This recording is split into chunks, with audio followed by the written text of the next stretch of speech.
Good morning everyone. अच्छा बच्चे, हमने चैप्टर 4 में पहला टॉपिक हमारा पूरा कंप्लीट हो गया है बेटा, शेयर कैपिटल। अब हम चैप्टर 4 के सेकंड टॉपिक पे आ रहे हैं, डिबेंचर्स। चल आओ मेरे साथ सिंपल सा डिस्कशन करेंगे बेटा इस लेक्चर में, डिबेंचर्स। अच्छा बेटा, जो डिबेंचर्स है ना, वो डिफाइंड हैं section 2 clause 30 of companies act 2013। क्या कहता है बेटा सेक्शन 2 क्लॉज 30? पढ़ते हैं। As per section 2 clause 30 debenture includes, बेटा फिर से वही problem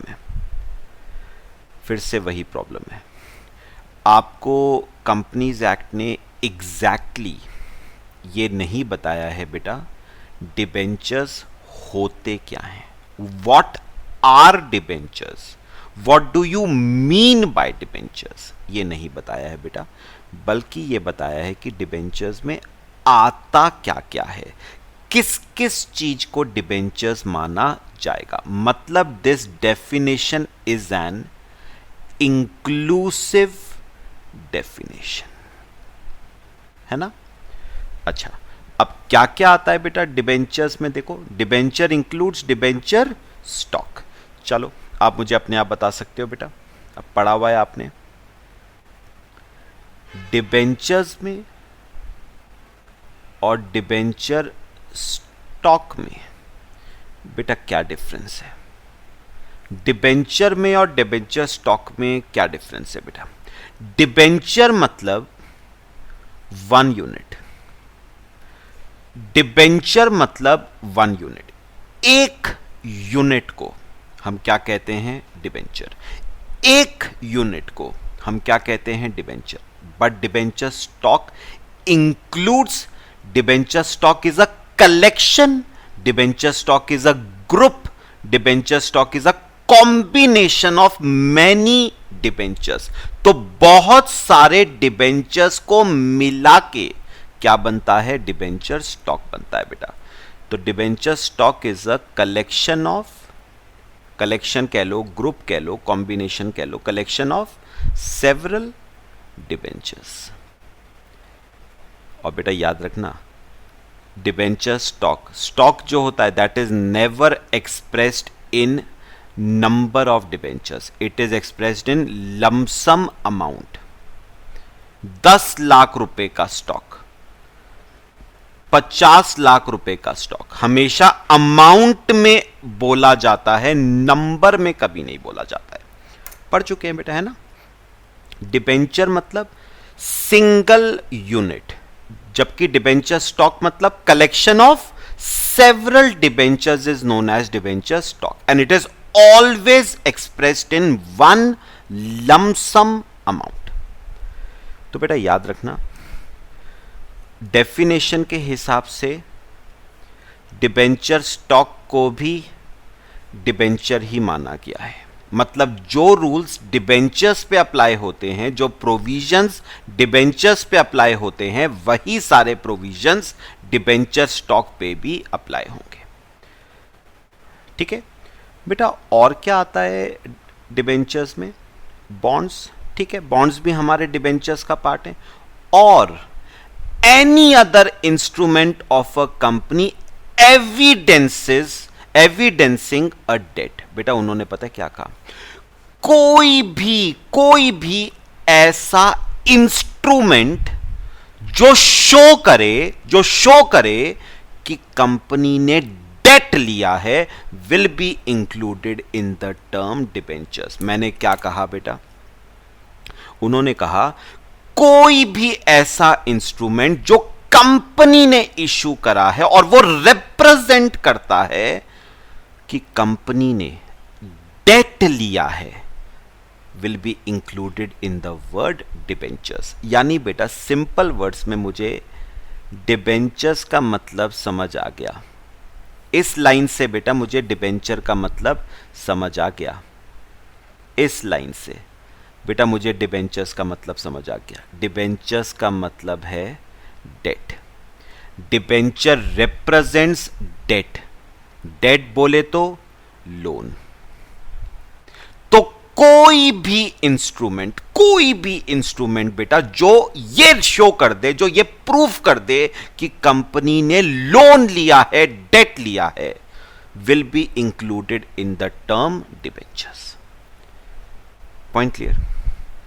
weather constituting a charge on the assets of the company और नॉट। बेटा इसका क्या मतलब है? इसका मतलब पता है क्या बेटा?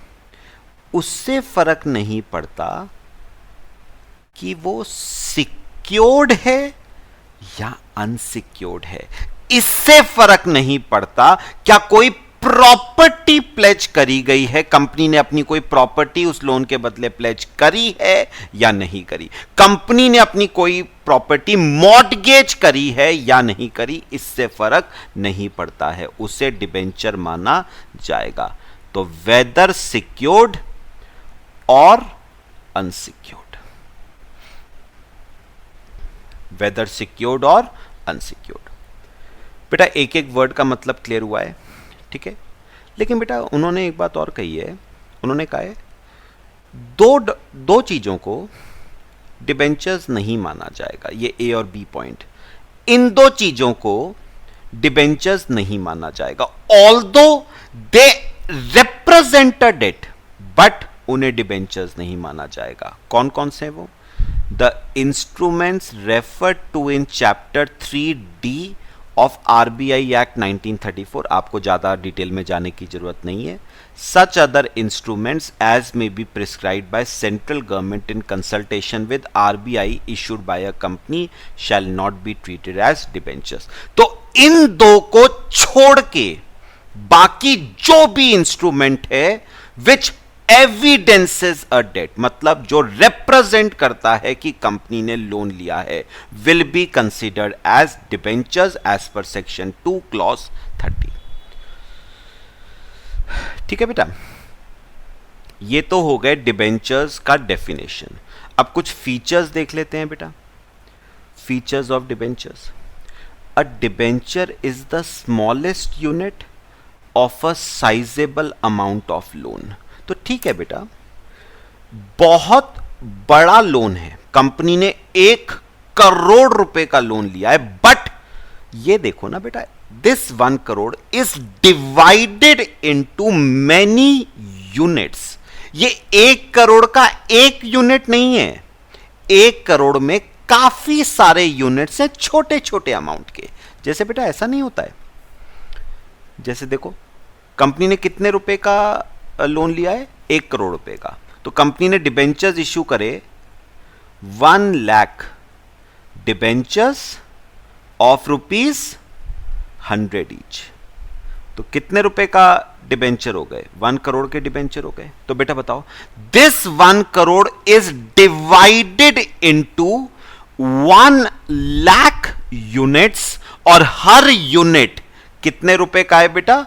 100 रुपए का। तो इसे हम कहते हैं यूनिट्स, और हर यूनिट 100 रुपए का है। तो डिबेंचर बेसिकली क्या है बेटा? Debenture is the smallest unit. एक यूनिट कितने रुपए का है? That is debenture. तो एक यूनिट कितने का है बेटा? 100 रुपए का। तो दैट इज योर डिबेंचर। पक्का। टोटल डिबेंचर्स कितने के हैं? 1 करोड़ के। तो 1 करोड़ के debentures is divided into 1 lakh units of 100 rupees per unit. ठीक है। फिर उसने कहा, when debentures are issued the applicants are given certificates representing the money they have lent to the company. Obvious सी बात है बेटा, शेयर्स के केस में भी था कि जब कोई पब्लिक का कोई मेंबर कंपनी से शेयर्स खरीदता है तो कंपनी प्रूफ के तौर पे उसे क्या देती है? शेयर सर्टिफिकेट्स देती है बेटा। ऐसे ही मुझे बताओ, मैंने अगर किसी कंपनी को कोई लोन दिया है तो सबूत के तौर पे वो कंपनी मुझको क्या इश्यू करेगी? Debenture certificates. वो मुझे क्या करेगी? इश्यू करेगी। प्रूफ के तौर पे मुझे इश्यू करा जाएगा डिबेंचर सर्टिफिकेट। और बेटा एक बात और बताऊं आपको, आपने पढ़ा हुआ है बेटा, डिबेंचर सर्टिफिकेट्स इशू करने का एक समय होता है। ये लास्ट पॉइंट पढ़ो, debenture certificates are required to be delivered within a period of 6 months from the date of allotment of debentures. तो जिस दिन डिबेंचर्स अलॉट हुए हैं वहां से 6 महीने के अंदर अंदर कंपनी को डिबेंचर सर्टिफिकेट्स इश्यू करने पड़ेंगे। किसको? डिबेंचर होल्डर्स को। बेटा एमसीक्यू में ये टाइम पीरियड आ जाता है। क्लियर हुआ सबको? फिर a debenture certificate is issued by the company under its common seal if any or under the signature of 2 directors or a director and a company secretary if he has been appointed। ये बेटा अब आप लोग बहुत बार पढ़ चुके हो, मुझे इसका बात बताओ जरा। सुनो, मुझे बताओ बेटा, जो डिबेंचर सर्टिफिकेट इश्यू होगा,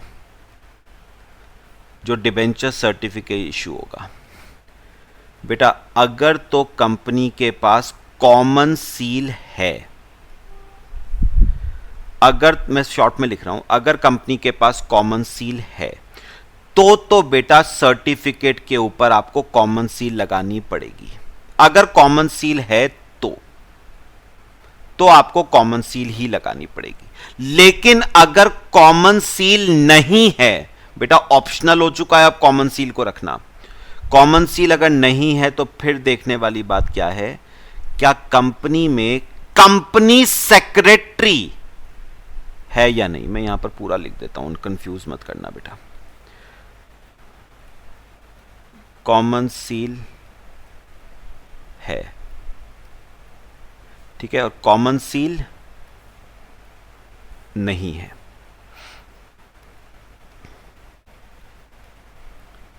कॉमन सील नहीं है बेटा। अगर कॉमन सील नहीं है तो देखने वाली बात क्या है, कंपनी सेक्रेटरी है क्या कंपनी में। अगर कंपनी सेक्रेटरी है तो सिग्नेचर होगा बेटा एक डायरेक्टर और एक कंपनी सेक्रेटरी का। और अगर कंपनी सेक्रेटरी नहीं है तो बेटा सिग्नेचर होगा सर्टिफिकेट पे 2 डायरेक्टर्स का। ठीक है, तो अगर तो कॉमन सील है तो कॉमन सील लगा दो, बात खत्म। अगर कॉमन सील नहीं है तो देखने वाली बात यह है कि कंपनी सेक्रेटरी है या नहीं। अगर सेक्रेटरी है तो एक कंपनी सेक्रेटरी और एक डायरेक्टर का, अगर नहीं है तो 2 डायरेक्टर्स के सिग्नेचर्स आएंगे बेटा। पढ़ा हुआ है तो आपने, ठीक है। अच्छा, फिर company page periodic interest on the amount raised by issuing debentures till they are fully redeemed। ठीक है, उन्होंने साफ साफ कहा है बेटा कि जब तक कंपनी डिबेंचर्स को पूरे तरीके से बेटा रिडीम नहीं कर देती, तब तक कंपनी डिबेंचर होल्डर्स को पीरियोडिकली क्या देगी? इंटरेस्ट। बेटा पीरियोडिकली मतलब जनरली बेटा इंटरेस्ट हाफ ईयरली दिया जाता है। जनरली इंटरेस्ट या तो हाफ ईयरली दिया जाता है या फिर इंटरेस्ट ईयरली दिया जाता है। तो पीरियोडिक का मतलब है आइदर हाफ ईयरली और ईयरली। तो जब तक कंपनी डिबेंचर्स को रिडीम नहीं कर देती, कंपनी उन डिबेंचर्स पे डिबेंचर होल्डर्स को क्या पे करेगी? इंटरेस्ट, आइदर हाफ ईयरली और एनुअली। फिर the debenture is generally prefixed with the rate of interest which the company intends to pay. Obvious सी बात है बेटा, जब कंपनी कोई भी डिबेंचर्स इश्यू करती है ना तो उसके आगे लिखा जाता है 12% 1 लाख डिबेंचर्स ऑफ ₹100 ईच। तो ये जो 12% का रेट ऑफ इंटरेस्ट है ये प्री फिक्स्ड है बेटा, ये प्री फिक्स्ड है। कंपनी पहले से बता चुकी है कि हम आपको कितना रेट ऑफ इंटरेस्ट देंगे? 12% पर एनम। हम आपको रेट ऑफ इंटरेस्ट देंगे 12% पर एनम। ये कंपनी बेटा पहले से बता चुकी है, प्री फिक्स्ड है।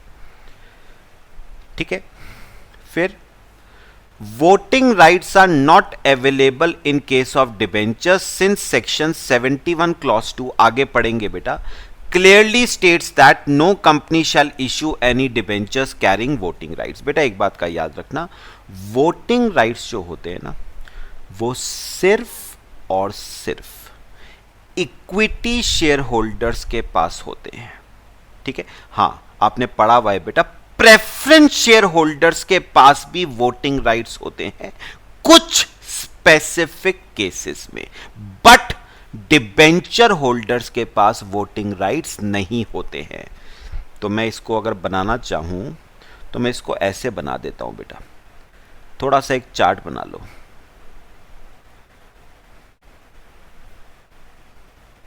वोटिंग राइट्स की अगर बात करी जाए, equity share holder, preference share holder, debenture holder. बेटा इक्विटी शेयर होल्डर के पास तो हर रेजोल्यूशन पे बेटा वोट करने का राइट होता है, ऑन एवरी रेजोल्यूशन। तो इक्विटी शेयर होल्डर्स के पास तो वोट करने का राइट होता है on each and every resolution.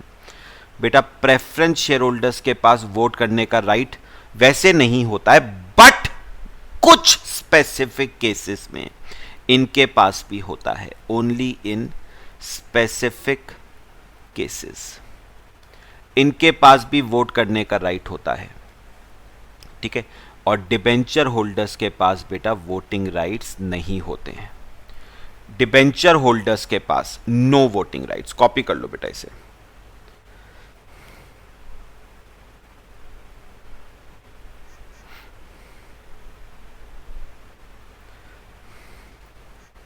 बच्चे कॉपी कर लो।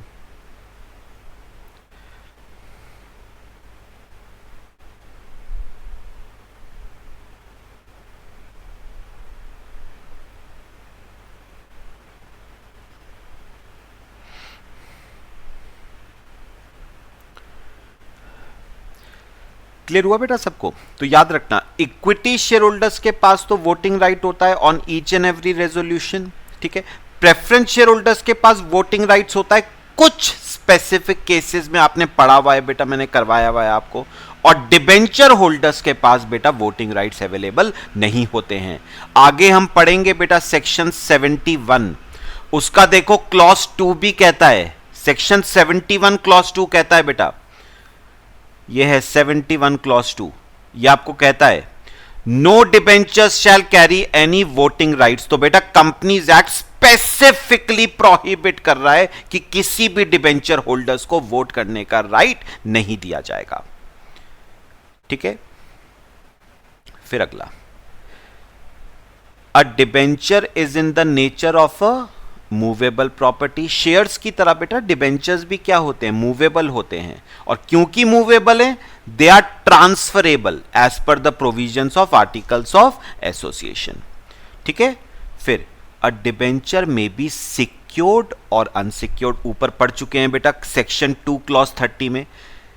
सिक्योर्ड है नहीं है, अगर वो डेट है, अगर कंपनी ने डेट लिया है, लोन लिया है, तो उसे डिबेंचर माना जाएगा, वेदर सिक्योर्ड और अनसिक्योर्ड।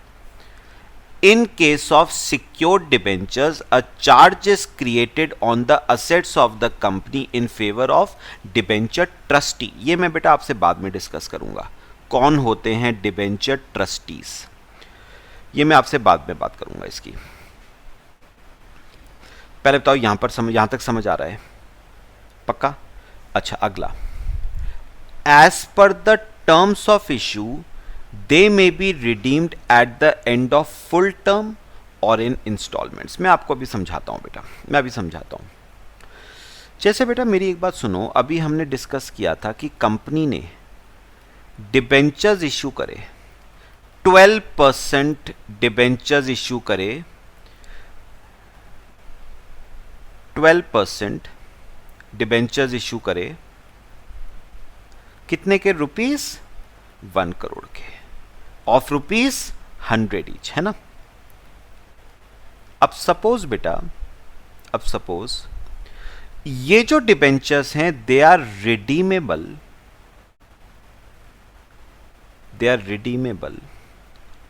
आफ्टर या ऑन एक्सपायरी ऑफ 10 ईयर्स। ये डिबेंचर्स रिडीमेबल हैं ऑन एक्सपायरी ऑफ 10 ईयर्स। या मैं थोड़ा सा ऐसे लिख दूं बेटा, सुनो सुनो सुनो, मैं और तरीके से लिखता हूं, फिर मैं आपको समझाता हूं। Suppose redemption period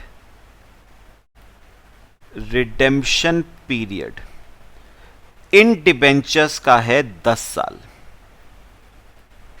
redemption period है 10 साल।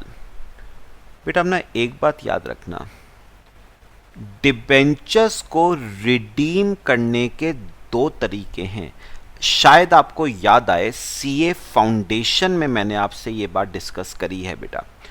डिबेंचर्स को रिडीम करने के 2 तरीके हैं। या तो आप डिबेंचर्स को रिडीम करो in one lump sum amount on expiry of redemption period। तो या तो आप डिबेंचर्स को रिडीम करो on expiry of 10 years in one lump sum amount,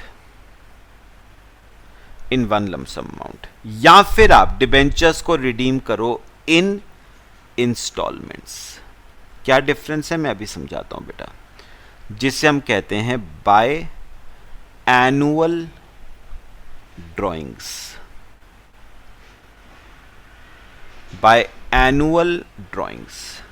तो या तो आप डिबेंचर्स को इंस्टॉलमेंट्स में रिडीम करो या वन लमसम अमाउंट में। बेटा डिफरेंस क्या है मैं अभी समझाता हूं आपको। बेटा अगर आप डिबेंचर्स को रिडीम करते हो ना इन वन लमसम अमाउंट, तो उस केस में क्या होता है, हम डिबेंचर होल्डर्स को पूरा पैसा, पूरा 1 करोड़ रुपए एक साथ दे देते हैं 10 इयर्स खत्म होने पे। मतलब जैसे ही 10 साल खत्म होंगे हम डिबेंचर होल्डर्स को पूरा 1 करोड़ एक साथ देंगे इन वन लमसम अमाउंट। तो ₹1 crore is paid to debenture holders in one lump sum amount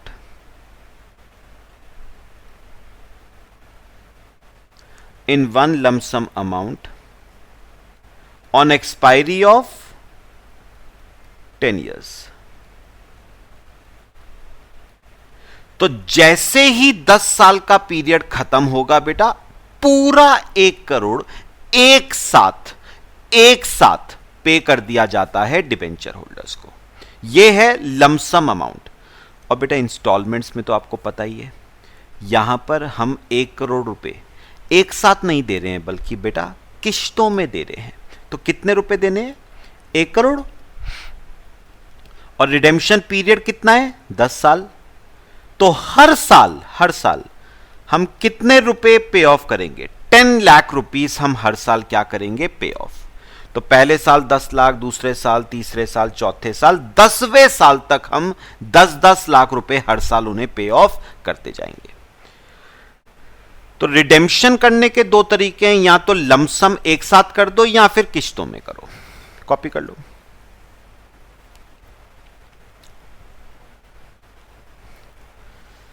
समझ आ गया बेटे। फिर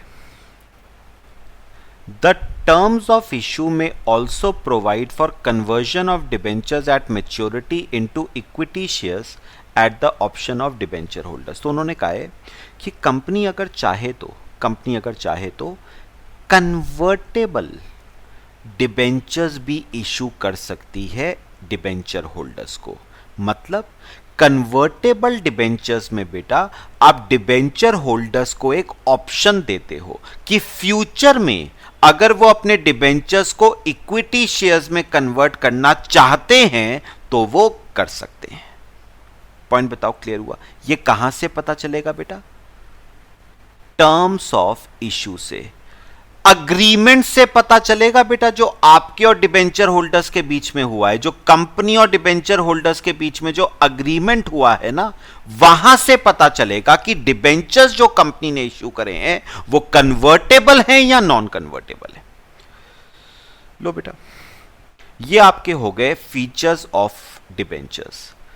बाकी बेटा सेक्शन 71 जो है लीगल प्रोविजंस, वो हम कल से शुरू करेंगे, नेक्स्ट लेक्चर से। सब बताओ, जितना हमने प्लेन डिस्कशन आज किया क्लियर हुआ? पक्का? चल, बाकी नेक्स्ट क्लास में डिस्कस करते हैं। Till then, thank you.